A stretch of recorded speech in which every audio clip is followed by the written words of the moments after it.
Dans les ruelles poussiéreuses d'Abidjan, une jeune orpheline nommée Aïcha endure les tourments d'une belle-mère impitoyable, accusée d'être porteuse de malheur. Mais derrière ces larmes se cache un destin royal inattendu, tissé de jalousie, de sorts mystiques et d'un amour pur qui défie les ombres. Prêt pour une saga d'injustice et de triomphe, à Treilleville, l'un des quartiers les plus vibrants et les plus impitoyables d'Abidjan, vivait une jeune fille nommée Aïcha. À 19 ans, elle avait déjà le regard d'une femme qui avait traversé 3 vies. Sa peau d'ébène brillait comme du bois de santal poli par le soleil, ses nattes fines tombaient jusque au milieu de son dos, et quand elle souriait, ce qui arrivait encore parfois malgré tout, on aurait dit que quelqu'un venait d'allumer une lampe dans une pièce sombre. Aïcha était orpheline de mère depuis l'âge de 7 ans. Sa mère, une couturière talentueuse surnommée Maman Kadi, était morte en couche en donnant naissance à un petit frère qui, avait survécu que quelques heures. Depuis ce jour tragique, Aïcha et son père, Moussa, un chauffeur de taxi respecté, avaient formé un duo inséparable.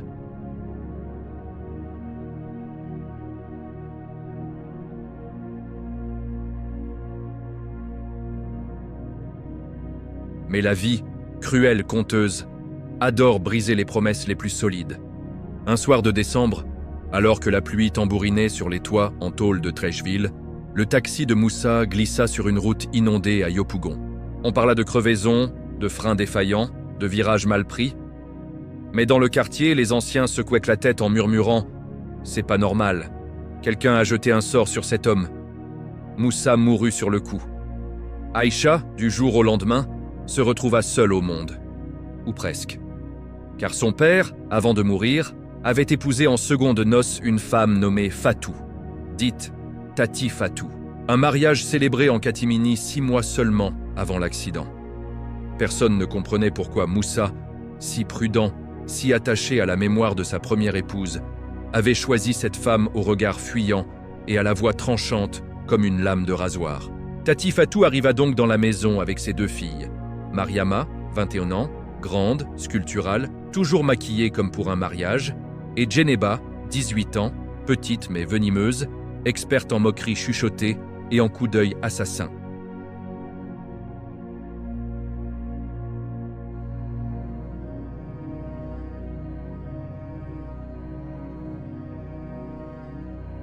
Dès le lendemain des funérailles, la maison changea de visage. Le matin, c'était Aïcha qui balayait la cour à 5 heures, qui puisait l'eau au forage communal situé à 800 mètres, qui allumait le feu pour préparer le attiéké et le poisson grillé que tout le monde mangerait sauf elle.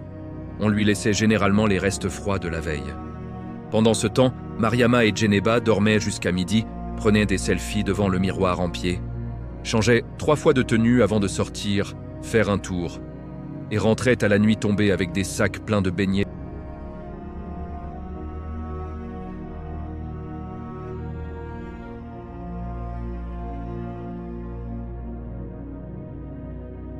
Elle portait des boubous hors de prix même pour rester à la maison, se plaignait constamment de sa migraine de veuve et répétait à qui voulait l'entendre « Moi, je ne suis pas venu ici pour souffrir. Moussa m'a laissé avec des charges, alors il faut que quelqu'un travaille. » Et ce quelqu'un, c'était toujours Aïcha. Les humiliations commencèrent doucement, comme une goutte d'eau qui finit par percer la pierre. D'abord, on lui interdit de continuer le lycée technique où elle apprenait la couture. Il n'y a plus des argent pour tes cahiers et tes fournitures, ma fille. Tes sœurs passent en terminale, c'est plus important. Ensuite, on lui donna le surnom de porte-malheur. Chaque fois qu'un plat ratait, qu'une ampoule grillait, qu'un client refusait de payer une course à l'ancien patron de Moussa, on pointait Aïcha du doigt. C'est elle. Depuis qu'elle est cela, rien ne va plus. Les voisins, qui l'aimaient bien au début, commencèrent à murmurer. Une vieille dame qui vendait du attiéké au coin de la rue disait parfois en soupirant « Cette petite, elle a le cœur en or, mais on dirait que le diable s'est assis sur sa destinée. » Un après-midi, alors qu'Aïcha revenait du forage, les épaules douloureuses sous le poids de 2 bidons de 20 litres, elle croisa le regard d'un jeune commerçant du marché de Treilleville, Karim.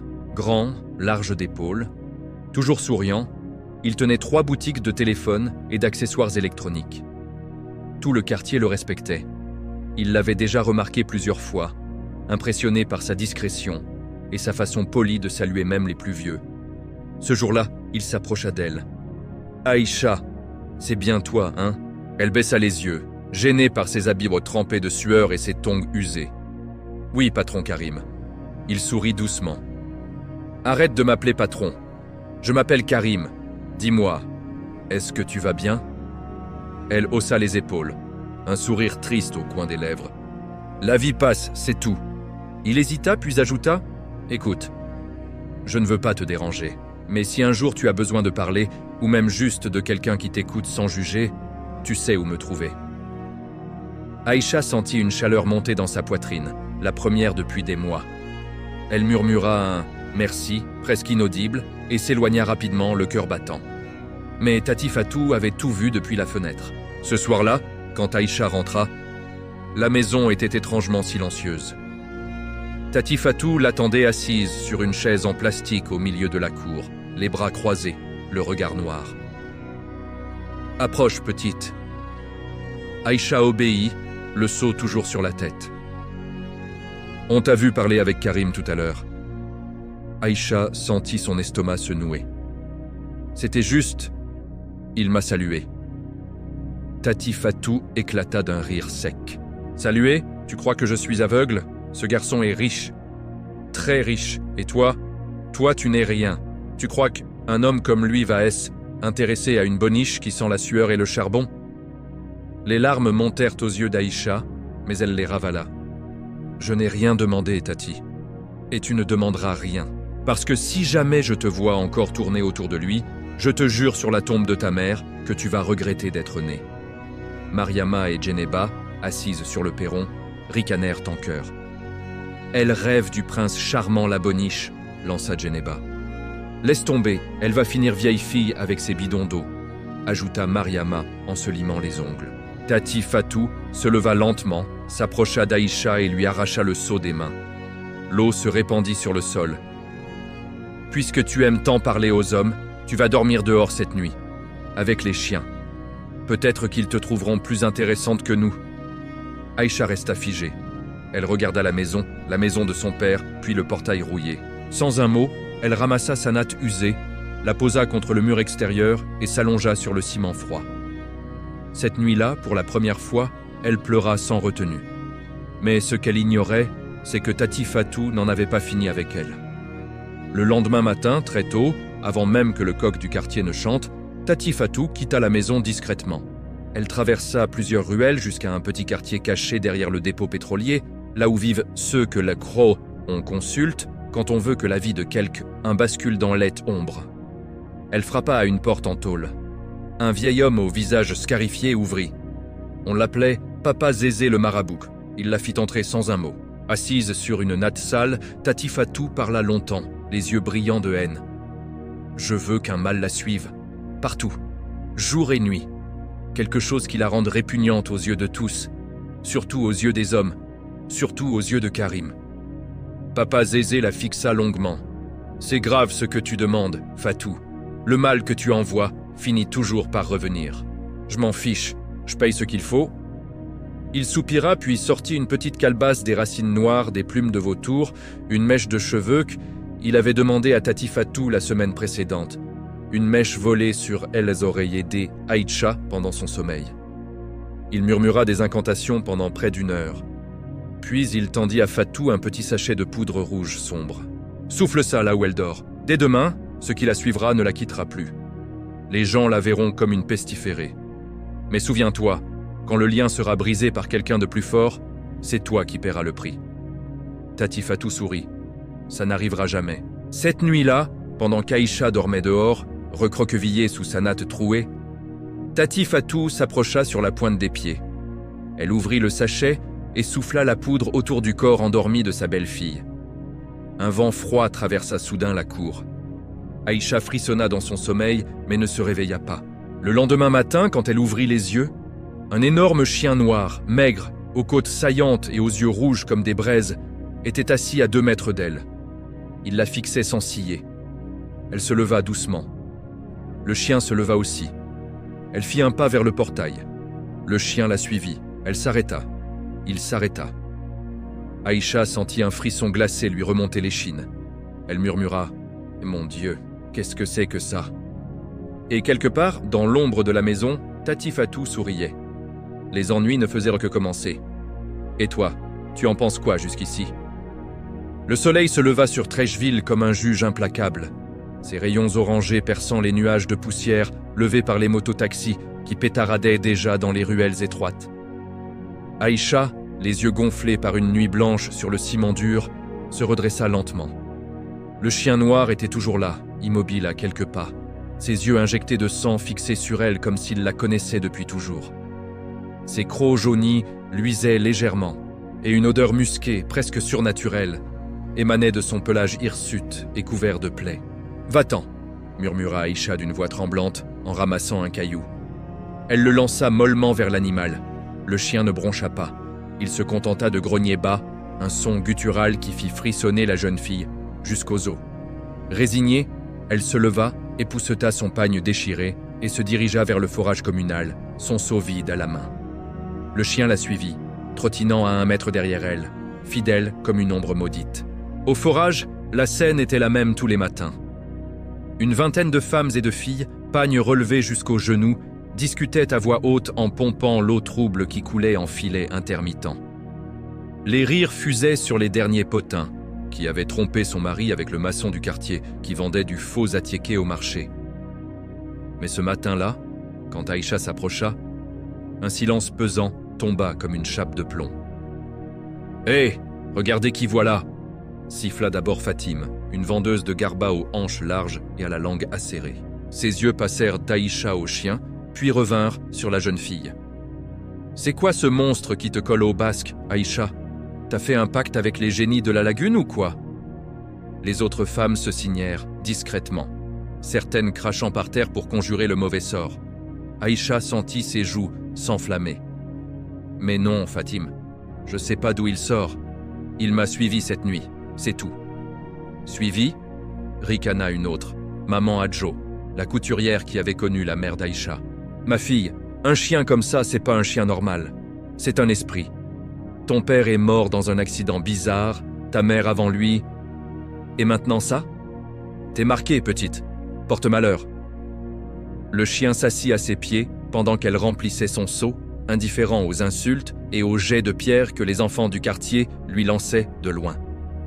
Quand Aïcha repartit, chargée de 40 litres d'eau qui lui sciaient les épaules, le marché de Trècheville s'éveilla dans une cacophonie de cris. « Allô !» Téléphone Samsung pas cher.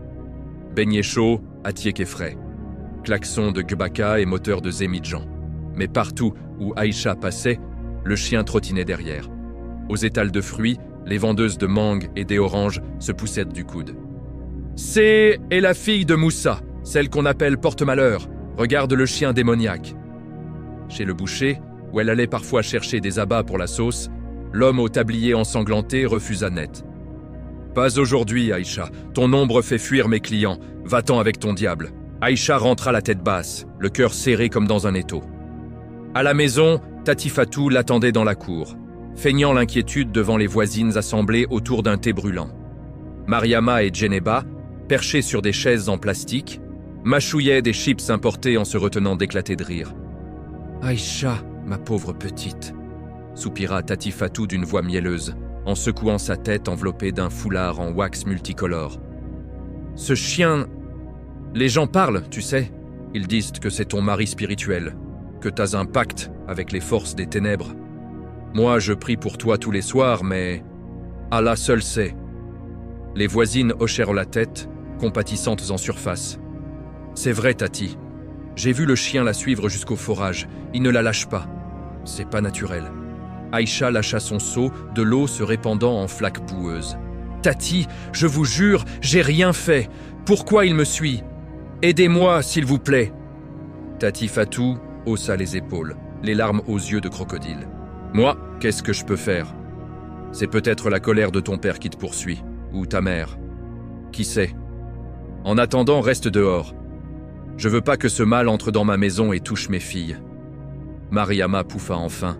« Ton mari poilu, là, il est plus beau que Karim, non ? Djeneba renchérit.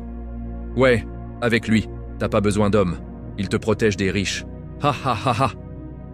Aïcha s'enfuit vers l'arrière-cour, s'effondrant contre un mur de parpaings effrités. Le chien s'allongea à ses pieds, comme un gardien fidèle. Elle pleura longtemps, parlant à voix basse à son père disparu. « Papa, pourquoi tu m'as laissé avec elle? J'ai rien fait de mal. » Les jours suivants furent un calvaire pire que l'enfer. Le chien ne la quittait plus d'une semelle. Au marché, plus personne ne lui confiait de tâches. Laver les plats pour 500 FCFA, balayer les étals pour un bol de riz. Les portes se fermaient. Les enfants la poursuivaient en criant « Sorcière! Chien démon !» Les hommes, autrefois galants, détournèrent le regard ou crachaient les parterres. Karim, le commerçant aux 3 boutiques, l'avait vue de loin plusieurs fois. Son cœur se serrait à chaque fois qu'il apercevait Aïcha, tête baissée, suivie de ce molosse infernal. Ses employés murmuraient « Patron, touche pas à ça, c'est une génisse maudite. Son chien porte le sida des esprits. » Mais Karim, élevé par une mère griot qui lui avait appris à voir au-delà des apparences, ne pouvait s'empêcher de prier pour elle chaque soir à la mosquée. Un matin, la nouvelle tomba comme un coup de tonnerre dans toute Traichville. Karim venait officiellement demander la main d'Aïcha. Il avait parlé à ses parents, des anciens commerçants de Grand Bassam, et ils avaient approuvé. « C'est une perle rare, humble et belle », avait-il dit. Le quartier bruissait. Karim avec la fille et au chien? Il est fou ou quoi? Tati Fatou entra en furie. Elle s'enferma dans sa chambre, martelant le sol de ses pieds nus. Pas question, mes filles d'abord. Mariama est faite pour un homme comme lui. Elle appela Papa Zézé en urgence, mais le marabout rit. Le sort est lancé, Fatou. Le chien fait son travail. Karim fuira tout seul. Le jour dit, Karim arriva en grande pompe.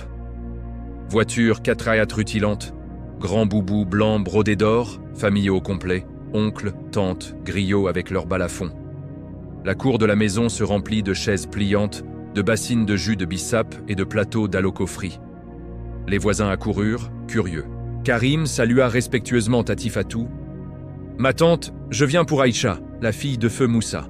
Nous voulons l'épouser dans la joie et l'honneur. » À cet instant précis, Aïcha sortit de l'arrière-cour, un plateau de verre d'eau sur la tête, le chien sur ses talons. L'animal, sentant un rival, se dressa sur ses pattes, poils hérissés, babines retroussées. Il se mit à tourner autour d'Aïcha en aboyant furieusement, comme un démon gardien jaloux, bloquant l'accès à Karim. La famille de Karim recula, horrifiée. « C'est quoi ça ?» s'exclama le père de Karim, un colosse aux cicatrices de guerre. « Un esprit, une possession. » Tati Fatou se jeta en avant, feignant le désespoir. « Mon frère, je suis confuse. Ce chien, il ne la quitte plus depuis des semaines. Les gens disent donc qu'elle a un mari mystique. J'ai essayé de le chasser, mais rien. Prenez mes excuses, partez en paix. » Karim pâlit, mais essaya de tenir bon. « Attends. Aïcha, explique-moi. » Avant qu'elle ne puisse ouvrir la bouche, le chien bondit vers lui, grognant comme un possédé. Karim recula, trébuchant sur une chaise. La foule hurla. « Maudite !»« Sorcière !» Les griots arrêtèrent leur chant. Vaincu, Karim secoua la tête, le cœur brisé. « Je ne peux pas risquer ma famille. Désolé, Aïcha. Que Dieu te libère. » Il tourna les talons, sa suite derrière lui, laissant un silence assourdissant. À peine le portail refermé, Tati Fatou explosa de rire. Un rire hystérique qui résonna dans la cour. « Tu vois, petite sorcière, ton chien t'a sauvé de la honte. Tu croyais épouser un roi avant mes princesses? Mariama, va, cours après lui, mets ta plus belle robe wax. Dis-lui que c'est moi qui t'envoie, que ta sœur est folle, mais que toi, t'es la perle pure. » Mariama s'élança, talons claquant sur le bitume, pagne moulant flottant comme une cape de victoire. Djeneba applaudit. « Oui, le riche est à nous maintenant. » Aïcha, effondrée à genoux dans la poussière, sentit son monde s'écrouler. Le chien vint se frotter contre elle, comme pour la consoler, mais pour elle, c'était la goutte de trop. Ce soir-là, Tati Fatou frappa encore plus fort. « Puisque ton chien est ton mari, dors avec lui dehors. Et demain, tu vas au grand Marigodet, à jamais puiser de l'eau avec ce seau fendu que je te donne. Ne reviens pas sans qu'il soit plein à ras-bord. » Le seau en plastique, vieux de 10 ans, avait une fissure béante sur le côté. Aïcha le prit, épuisé, et partit à l'aube suivante. Le chemin était interminable. 2 heures de marche sous un soleil de plomb, traversant des bidonvilles, évitant les flaques d'eau sale et les regards moqueurs. Le chien la suivait, infatigable. Au marigot, une étendue d'eau croupie entourée de roseaux et de sacs poubelles flottants, Aïcha s'agenouilla. Elle puisa une première fois. L'eau s'échappa par la fissure, trempant son pagne jusqu'aux chevilles. Elle recommença, encore et encore, les mains ensanglantées par les bords tranchants. Le soleil montait, sa peau brûlait, la soif la tenaillait. Le chien s'assit à l'ombre d'un manguier mort, la regardant sans un bruit. « Pourquoi moi, Seigneur ?» sanglota-t-elle, affalée sur le seau vide pour la 20e fois. Des moustiques bourdonnaient autour d'elle, des poissons-chats morts flottaient à la surface. C'est alors qu'une voix grave, calme comme une prière, retentit derrière elle. « Ma sœur, tu luttes seule contre ce seau depuis l'aube, laisse-moi t'aider. » Aïcha sursauta, se retournant. Devant elle se tenait un jeune homme d'une 20aine d'années, grand, athlétique, vêtu d'un simple t-shirt blanc taché de sueur, un jean usé et des sandales en caoutchouc. Son visage était franc, ses yeux noirs pétillaient d'une intelligence paisible. Une sacoche en toile pendait à son épaule, remplie d'outils de bricoleur. C'était Sékou, un mécanicien du quartier voisin, connu pour réparer gratis les motos des veuves. « Non, c'est bon. Merci », balbutia Aïcha, terrifiée à l'idée que le chien l'attaque. Mais Sékou avait déjà vu l'animal. Sans peur, il planta son regard dans celui du chien. « Assieds-toi, fils de nuit », ordonna-t-il d'une voix ferme, comme s'il parlait à un vieil ami turbulent. Le chien grogna, se dressa, puis, inexplicablement, gémit pitoyablement. Sékou fit un pas en avant, saisit le collier invisible de Le Préconaire, un geste ancestral appris de son grand-père féticheur, et souffla 3 mots dans une langue ancienne. « Retourne à elle et craque en ombre !» Le chien hurla, un cri déchirant qui fit s'envoler une nuée de hérons du marigot. Puis il détala dans les buissons, queue entre les jambes, disparaissant pour toujours. Aïcha resta bouche bée, le cœur cognant comme un tam-tam. « Comment t'as fait ça ? Personne n'a pu le chasser. » Sékou sourit modestement, haussant les épaules. « La peur attire les ombres, le courage les chasse. Mon grand-père disait « Les sorts sont des cordes. Il suffit de tirer plus fort de l'autre côté. Maintenant, ce seau... » Il le prit, examina la fissure avec l'œil expert d'un artisan. De sa sacoche, il sortit un morceau de pneu recyclé, de la résine chauffée sur un petit feu improvisé avec des brindilles, et une bande de tissu enduit. En 10 minutes, geste précis et rapide, il scella la brèche. Il remplit le seau, pas une goutte ne fuit. Essai. Aïcha marcha quelques pas, émerveillée. L'eau tenait. Pour la première fois depuis des semaines, elle sourit vraiment. « Merci. Sékou, c'est ça ? Je m'appelle Aïcha. Je sais qui tu es. Tout Treichville parle de toi et de ton ex-ombre. Je vais t'accompagner. Ce chemin est dangereux seul. » Sur le retour, ils parlèrent. Peu d'abord, Aïcha méfiante, blessée par trop de trahison. Mais Sékou avait une voix douce, des histoires drôles sur ses réparations ratées, des proverbes qui faisaient rire. La vie, c'est comme une moto. Quand elle cale, tu changes la bougie, pas le moteur entier. Elle sentit une chaleur oubliée l'envahir. À l'entrée de la cour, les voisines les virent arriver. Aïcha rayonnante, seau plein, sans chien. Et Sékou, ce petit mécano pauvre en t-shirt sale. Les murmures fusèrent. Elle a trouvé un clochard maintenant. Pauvre fille.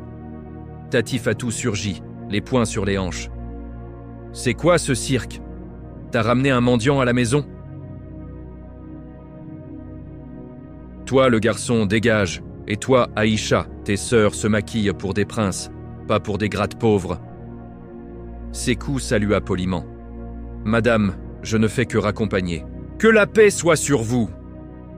Il s'éloigna sans un mot de plus. Mais il revint. Le lendemain, avec une pompe à eau d'occasion pour la maison. Le surlendemain, réparant la porte grinçante. Chaque fois, Tati Fatou l'insultait. « Pauvre type, tu crois épouser ma servante pour sortir de la misère ?» Mariama et Djeneba riaient. « Regarde ta reine des bidons !» Un jour, pire, Tati surprit Aïcha, et Sékou riant derrière la maison. Elle saisit une bassine des eaux de vaisselle puantes, restes de poisson pourri et huile rance, et la vida sur eux. « Voilà pour les amoureux de poubelle, puanteur pour puanteur !» Les rires des sœurs fusèrent. Aïcha, trempée et humiliée, courut se cacher. Sékou essuya son visage, sourit. « L'eau sale lave pas le cœur propre, je reviens demain. » Semaines après, la rumeur enfla. Mariama épousait Karim.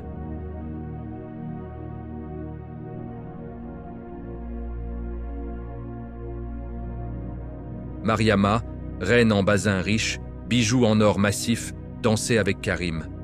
Aïcha, reléguée à la vaisselle, lava 500 assiettes sans une bouchée de festin. Tati Fatou jeta les restes aux poules. « Mange par terre, comme ton rang !» Ventre vide, Aïcha s'assit sous un hème au bord de la rue, brisée. C'est là qu'une vieille femme édentée, panier de condiments sur la tête, apparut dans la nuit. « Aide-moi, ma fille. » Aïcha porta le panier lourd jusqu'à une case invisible près du marché. La vieille sourit. « Tu es une reine en lambeaux. » Tati Fatou a noué la corde du chien avec le marabout, mais Sékou l'a brisé. « Garde le secret, ta destinée arrive. Ne parle pas, observe. » Aïcha rentra interrogée par Fatou. « Chez un homme, hein? Dehors !» Chassée pour de bon dans la nuit d'Abidjan. Elle erra, chercha Sékou, absent, parti en urgence familiale. La vieille, maison habitée par d'autres. Jamais vue de mamie ici. Frisson mystique. Désespérée, Aïcha prit un gbaka pour le village de sa tante Khadija, près de Bingerville. Tante l'accueillit en larmes. « Raconte tout, ici, t'es reine. » Elles vendirent des beignets au marché. Succès fou grâce au sourire d'Aïcha. Dans une boutique wax, Photochoc, Sékou en boubou royal, prince héritier de Bingerville, futur roi après son oncle. Aïcha sanglota. « Un prince m'a aimé. Moi ? Tante, va au palais. La vérité l'emporte. » Quelques jours après la découverte de la photo dans la boutique wax, Aïcha prit sa décision. Le cœur battant comme un djembé en transe, elle emprunta à sa tante Khadija de quoi payer le djebaka jusqu'au palais royal de Bingerville. Tante lui donna son plus beau pagne, un wax indigo un peu passé mais propre, et noua ses nattes avec soin. « Va, ma fille.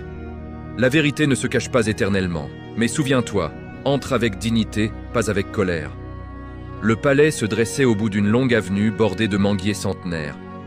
Hauts murs blancs crépis, grilles dorées forgées en motifs de lions et d'éléphants, gardes en tenue traditionnelle rouge et or, kalachnikov en bandoulière. Aïcha descendit du djebaka, les jambes tremblantes. Elle s'approcha de la petite porte piétonne réservée aux visiteurs. Un garde la toisa de haut en bas. « Qu'est-ce que tu veux, petite ? » Je viens voir le prince Sékou. » Le garde ricana.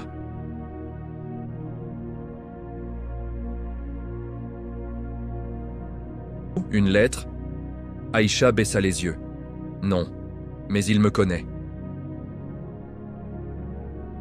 Le seau fendu. Le garde haussa les épaules, parla dans son talkie-walkie. Quelques minutes plus tard, un autre garde revint. « Attends là, on va vérifier. » Pendant qu'Aïcha patientait sous le soleil brûlant, une Mercedes noire aux vitres teintées s'arrêta devant le portail principal. La portière s'ouvrit. Mariama en descendit, sublime dans un basin vert émeraude, brodé d'or. Perruque lisse tombant jusqu'aux reins, bijoux en or massif cliquetant à chaque pas.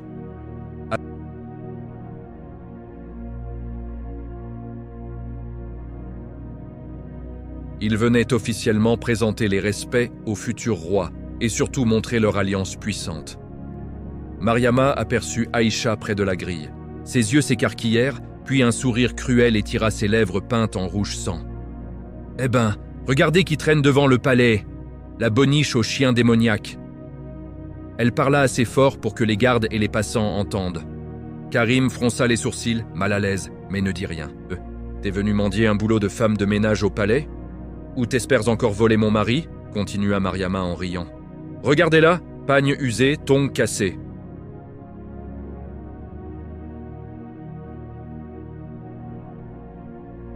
Les gardes hésitèrent. Quelques rires fusèrent parmi les badauds. Aïcha sentit ses joues en feu, ses larmes monter. Elle voulut parler, mais sa gorge était nouée. Elle recula d'un pas, prête à fuir. C'est alors que les tambours royaux retentirent à l'intérieur du palais. Les grandes portes s'ouvrirent en grand. Une procession sortit, griots en boubous multicolores, notables aux cannes sculptées, danseuses aux perles scintillantes. Et au centre, Sékou. Il portait un boubou royal bleu nuit, brodé de fils d'or, un bonnet phrygien traditionnel orné d'une plume d'autruche blanche, une chaîne en or massif au cou. Derrière lui, des porteurs d'ombrelles et des gardes d'honneur. Le futur roi avançait, imposant, serein, jusqu'à ce que son regard tombe sur la scène à la grille. Il s'arrêta net. Ses yeux croisèrent ceux d'Aïcha, humiliée, tremblante, mais debout. Puis il vit Mariama, arrogante, ricanante, et Karim figé à ses côtés. Un silence de mort tomba sur la cour. Sékou traversa la foule d'un pas décidé, écartant les notables sans un regard. Il s'arrêta devant Aïcha, la fixa longuement, puis se tourna vers Mariama. « Qui ose insulter une invitée devant mon palais ?» Sa voix résonna comme un coup de tonnerre calme. Mariama blêmit instantanément. Elle tomba à genoux, balbutiant. « Mon prince, je ne savais pas. C'est ma demi-sœur. Elle est... Je sais exactement qui elle est, » coupa Sékou froidement. « La fille que j'ai rencontrée au Marigot. Celle qui portait un seau fendu et un fardeau plus lourd encore. Celle que tu as chassée, humiliée, et dont tu as volé le destin. » Il se tourna vers les gardes. « Saisissez leurs biens. Bijoux, sacs, téléphones, voitures, tout. Qu'ils repartent comme ils sont venus, les mains vides, et que plus jamais on ne les laisse approcher ces grilles. » Mariama hurla. Karim protesta faiblement, mais les gardes obéirent. On arracha les bracelets en or, le sac Hermès, la montre Rolex. La Mercedes fut confisquée sur le champ. Mariama, en larmes, fut traînée dehors, son pagne luxueux traînant dans la poussière. La foule murmura, stupéfaite. Sékou se tourna alors vers Aïcha. Son visage s'adoucit comme par magie. Il prit doucement sa main, calleuse, abîmée par des années de labeur, et la porta à ses lèvres. « Pardonne-moi d'avoir disparu si longtemps. Mon père est mort subitement. Le deuil royal m'a enfermé des mois. Mais je n'ai jamais oublié la fille au seau fendu. Je suis venu chercher une épouse, pas une princesse de sang, pas une femme parée d'or. J'ai trouvé une reine au cœur pur, cachée sous des haillons. Devant la cour entière, griots, notables, gardes et peuple. Aïcha, fille de Moussa. Veux-tu devenir ma reine? Veux-tu régner à mes côtés, non par la naissance, mais par la force de ton âme ?» Aïcha sentit les larmes couler, mais cette fois de joie. Elle hocha la tête, la voix brisée. « Oui, mon prince. » La cour explosa en cris de joie. Tam-tams, you-you, applaudissements. Les griots entonnèrent immédiatement son histoire. La fille du Marigot, celle que le chien suivait, devenue reine par la main de Dieu. Le mariage royal eut lieu 3 semaines plus tard. Faste indescriptible. Délégation de toute la Côte d'Ivoire, ministres, chefs traditionnels, stars de coupé-décalé venus chanter. Aïcha entra dans la salle du trône, vêtue d'un basin blanc pur brodé de perles et d'or fin, couronne en argent ciselé sur ses nattes relevées, foulard de soie noué avec grâce. À ses côtés, Sékou, roi couronné la veille. Assise sur le trône, elle repensa aux paroles de la vieille femme. « Ta destinée peut être retardée, mais elle ne peut pas être volée. » Pendant ce temps, à Treichville, la vie de Tati Fatou s'effondrait comme un château de cartes. Mariama revint un soir, pieds nus, pagne déchiré, sans un rond. Karim l'avait chassée le lendemain de l'humiliation au palais. « Depuis que j'ai épousé ta fille, tout va mal, tu portes malheur. » Il avait repris la maison, les boutiques, tout. Mariama dormait désormais sur une natte dans la cour de sa mère. Djeneba, jalouse, s'était disputée avec sa sœur et avait fui chez une tante éloignée. La maison, autrefois bruyante de rires moqueurs, était devenue un tombeau silencieux. Un matin, une voisine entra en courant. « Tati Fatou, t'as entendu? Aïcha, elle est reine. Elle a épousé le prince Sékou. Tout Bingerville chante son nom. » Tati Fatou s'effondra sur une chaise, bouche ouverte, incapable de parler. « Non, non, pas elle. » Elle repensa au marabout, au sachet de poudre, au chien qui avait fui le jour où Sékou l'avait regardé dans les yeux. Papa Zézé l'avait prévenu. Quand le lien se brisera, la corde reviendra vers toi. Et la corde était revenue. Les malheurs s'abattaient, dettes accumulées, clients qui fuyaient, maladie soudaine qui rongeait ses jambes, personne ne venait plus. Même les voisines qui riaient autrefois avec elle passaient sans saluer. Une nuit, seule dans la cour, Tati Fatou pleura amèrement. Elle comprit enfin. En voulant voler la joie d'Aïcha, elle avait planté une graine de poison qui avait grandi dans son propre jardin. Au palais, la reine Aïcha n'oublia jamais. Elle reçut les pauvres, écouta les plaintes des orphelins, ouvrit des écoles pour les filles rejetées. Créa des ateliers de couture pour les veuves. Son histoire devint légende. La fille au chien noir, devenue la reine la plus aimée du royaume. Et les griots chantaient toujours « Ne méprise jamais la souffrance d'autrui, car tu ne sais pas ce que Dieu a écrit pour elle. Celui qui noue la corde du mal verra un jour cette corde l'étrangler. La vraie royauté n'est pas dans le boubou, c'est dans le cœur. » Fin de l'histoire, mais pas de la chaîne. Merci d'avoir suivi cette saga jusqu'au bout avec nous sur Africain 225. Si cette histoire t'a touché au plus profond, dis-le en commentaire. Aïcha mérite son trône. Ou la corde est revenue.